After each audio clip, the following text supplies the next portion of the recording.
আসসালামু আলাইকুম। হ্যাঁ হ্যাঁ হ্যাঁ, হাতে ব্যথা পাইবা, হাতে ব্যথা পাইবা, হাতে ব্যথা পাইবা। আস্তে আস্তে খেলা করো। তো কেমন আছেন আপনারা ভাইয়া এবং আপুরা?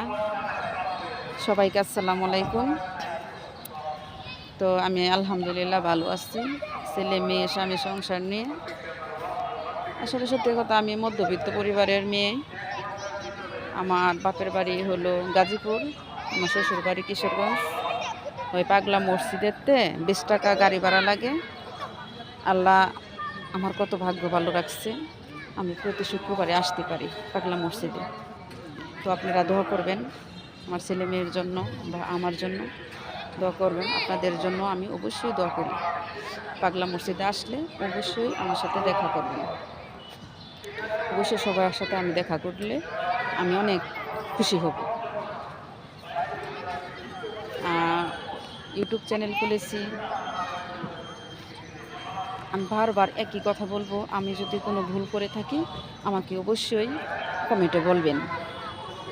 আমার যদি কোনো ভুল হয়, আমি যদি কোনো খারাপ কিছু করি, অবশ্যই কমেন্টে বলবেন আমাকে যে আপনার ভিডিও হয় না, আপনার কথা সুন্দর লাগে না, আপনার কথা গুছিয়ে কথা বলতে পারেন না, আপনার ইউটিউব চ্যানেল আপনি চালাইতে পারেন না, আপনার ভিডিও ভাইরাল হয় না, বা সাবস্ক্রাইব করে না, বা লাইক কমেন্ট হয় না। এসব আমাকে বলবেন, আমার মনে খুব কষ্ট লাগবে।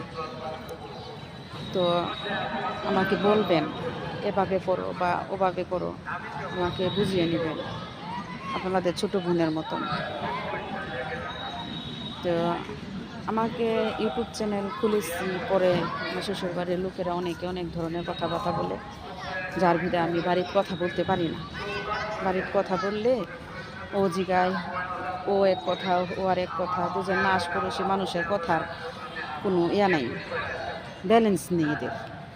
তো আমি একটু গণবসতির মধ্যে বসবাস করি, তো তা আমি এমনি কথা বলতেও পারি না। কথা বলতে বাচ্চারা কান্নাকাটি করে, এই ছাগলে কান্নাকাটি করে, এই হাঁস মুগামুগি কান্নাকাটি করে। তো কথা বলতে আমার খুব সমস্যা হয়ে যায়। যার বিদায় আমি অবসর সময়টা নিয়েছি প্রতি শুক্রবারে। আমি এই সময়টা ধরে নিয়েছি, প্রতি শুক্রবারে আপনাদের সাথে এভাবে আমি কথা বলব। তো কথা হলো, আমি এত লম্বা ভিডিও আমি করি না, করতে আমি পারি না। লং ভিডিও করলে দেখা যায় অনেক সময় দিতে হয়, কি বলবো, আমার কথা বলার মতন কিছু নেই। এত কথা আমি কেমনে কি করব?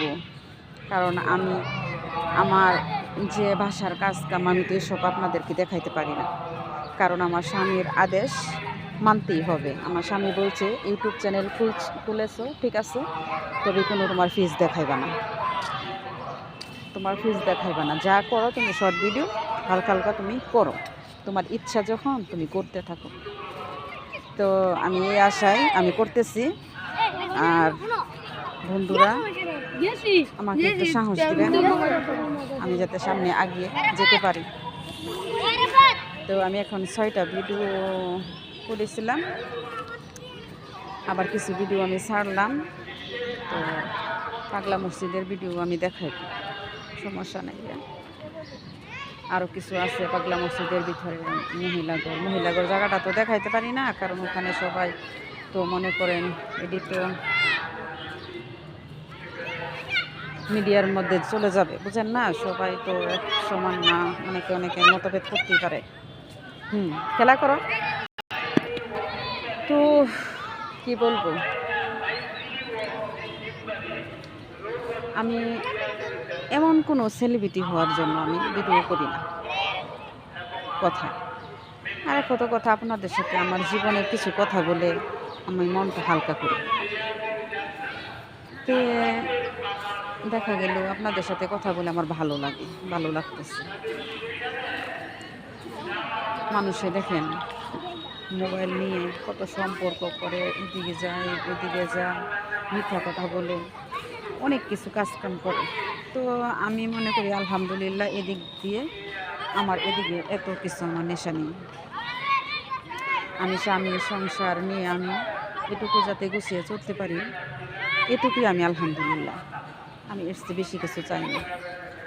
কি হবে এত কিছু দিয়ে? মৃত্যু তো অনিবার্য, কাছাকাছি চলে এসেছে, যেতেই হবে। থাকতে পারবো না, আমরা এই দুনিয়ায় থাকতে আসি নাই, সবাই চলে যাব। তবে এত কিসের এত হিংসা বিবাদ, কিসের, কেন করে মানুষে? আমি বুঝতে পারি না ভাই। তো আমি ইউটিউব চ্যানেল খুলেছি, জানি না আমি কতটুকু পারবো কি পারবো না, আমি বুঝতে পারতেছি না। আমার অনেক সময় মনে হয় যে আমি কিছুই করতে পারবো না। তো তবে আপনারা আমাকে দোয়া করবেন, সাহস দেবেন, তাহলে আমি সব আগিয়ে যেতে পারবো। তো এটুকু।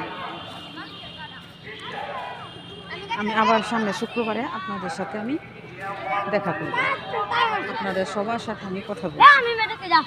তো এখন রাখছি, আল্লাহ হাফেজ।